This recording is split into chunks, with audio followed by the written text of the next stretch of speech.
on est face à un gouvernement israélien dont la moitié des représentants vivent au 5e siècle avant Jésus-Christ dans leur tête, en fait. Quand ils se mettent à citer la Bible, Amalek, etc., etc., Netanyahou, il a toujours dit, c'était son rêve depuis 40 ans d'arriver à cette guerre. Donc ils sont tous très contents, on sait très bien qu'ils sont à l'origine du truc. Trump, il a très bien compris, il a fait la boulette de sa vie. On regarde bien ce qui s'est passé. Il y a un nouveau guide suprême. Le fils du précédent. Alors, il vient d'être nommé, mais qui est au courant qu'ils lui ont tué sa mère aussi dans le bombardement, qui est au courant qu'ils lui ont tué sa sœur qui était aussi là-dedans, qui est au courant qu'ils lui ont tué son beau-frère, la sœur était avec son mari, et qui est au courant qu'ils lui ont tué sa nièce de 14 mois. Est-ce qu'on est au courant qu'ils ont tué sa femme au nouveau aussi? C'est-à-dire que les Israéliens ont tué la femme de l'ancien et la femme du nouveau. C'est la libération de la femme iranienne en fait. Et il y a des sources qui semblent dire qu'ils ont tué aussi son fils au nouveau. Je viens chez toi et puis je tue tes deux parents, ta femme, ta sœur, ta nièce, ton beau-frère et ton fils. Tu arrives avec une tronçonneuse du coup un petit peu énervée et qu'à ce moment-là je te dis « Oh, t'es une tronçonneuse, cher Denis ?» Je pense que c'est le moment de faire happer peut-être. On pourrait peut-être faire un cessez-le-feu. Qu'en dis-tu? Même si les Américains ils se barrent, comme pourrait très bien le faire Trump, demain matin en disant « Non, mais j'ai gagné, ça suffit », il peut le faire. Mais ce qui va se passer, c'est que les Iraniens ils vont continuer à bombarder et que le détroit d'Ormuz il va pas s'ouvrir en fait. Pour une raison simple, c'est qu'il faut un pays pour déclencher la guerre, mais il en faut deux pour l'arrêter. Il n'y a plus un seul radar américain au Moyen-Orient. Il reste juste une base en Turquie qui, pour le moment, n'a pas été attaquée parce que c'est comme la Turquie. Tous les autres, tout est détruit. Les bases américaines, c'est des jeux de Lego maintenant. Et ils sont énervés. Ils sont forcément énervés. J'allume la télé. Je vois Netanyahou. On peut réfléchir à 2 secondes pourquoi il y a un criminel recherché par la Cour pénale internationale qui est sur ma télévision, en fait. Bon, je pose sérieusement la question. Comment c'est possible? Quand c'est pas lui, c'est le porte-parole de l'armée la plus génocidaire du Moyen-Orient qui vient tranquillement. Puis quand c'est pas lui, c'est l'ambassadeur d'Israël qui passe à peu près toutes les 12 minutes sur un plateau télé. T'as 50% du temps de parole, donc pour les génocidaires là, ambassadeur, machin.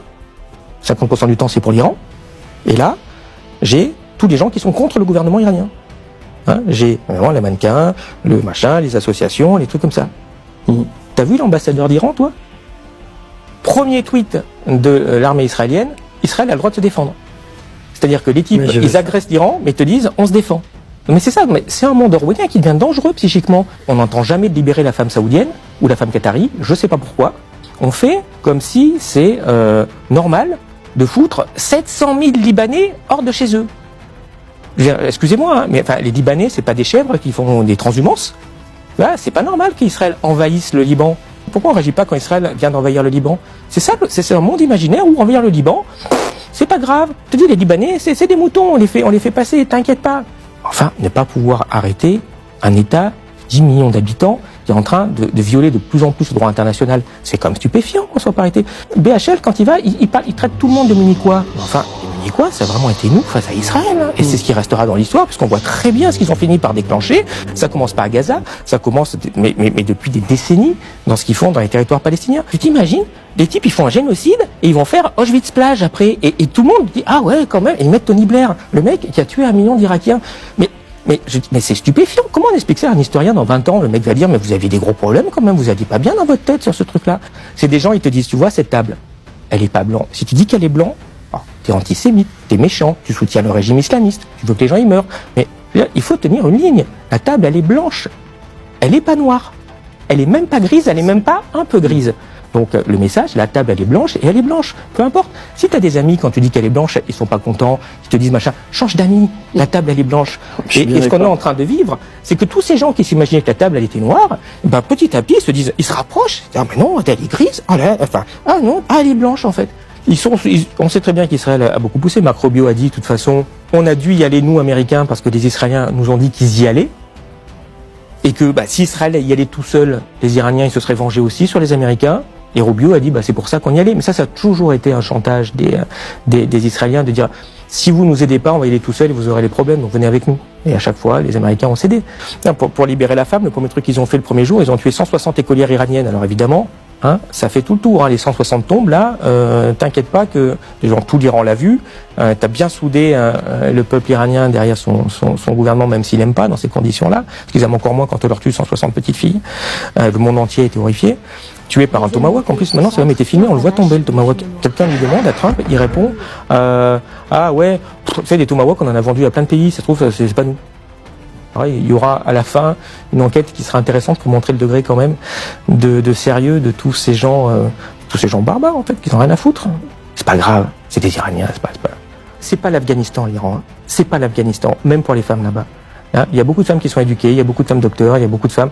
C'est pas l'Afghanistan du tout. Il y a plein de femmes ingénieurs. Les missiles, il y a plein de missiles qui ont été faits par des femmes, qui sont en train de tomber. Si au lieu d'avoir puni l'Iran en faisant des sanctions, on l'avait aidé par du commerce, en le traitant normalement le pays, même si c'était un régime comme ça théocratique, tu as une très forte probabilité que le régime, il ait évolué vers le bien. Il y a des gens qui commençaient à dire, on n'en veut plus de ce régime de Mollah, on veut bien garder nos religions, parce que c'est important pour nous, mais on veut une loi de 1905, on veut séparer l'Église et l'État, on veut une république iranienne. On ne rappelle pas qu'on est déjà allé foutre le bordel en 1953, qu'on a détruit une démocratie naissante en Iran pour nos petits intérêts de business, de pétrole iranien comparant. C'est ça qu'on a brisé en Iran. Il faut bien se rendre compte. Il faudrait qu'il s'entoure bien, Monsieur Macron. Moi, le premier truc que je lui conseillerais, c'est il prend son téléphone portable, il appuie sur contact, il cherche BHL et il fait bloquer le contact. Mais malheureusement, c'est pas une blague. Hein. Je veux dire, Bernard-Henri Lévy, t'as Libération qui a fait un papier il y a pas très longtemps, Le Monde l'année dernière, c'est l'éminence grise, moi je dirais noire, d'Emmanuel Macron. Ils le contactent, ils ont une boucle Telegram tous les deux. De chez vous, vous voyez les fenêtres de l'Élysée, vous savez quand s'éteint une lumière dans un couloir mais se rallume un peu plus loin, donc vous savez qu'il ne dort pas, et vous échangez avec lui. Ils se parlent la nuit à 4h du mat parce qu'ils sont insomniaques. Ils refont le monde.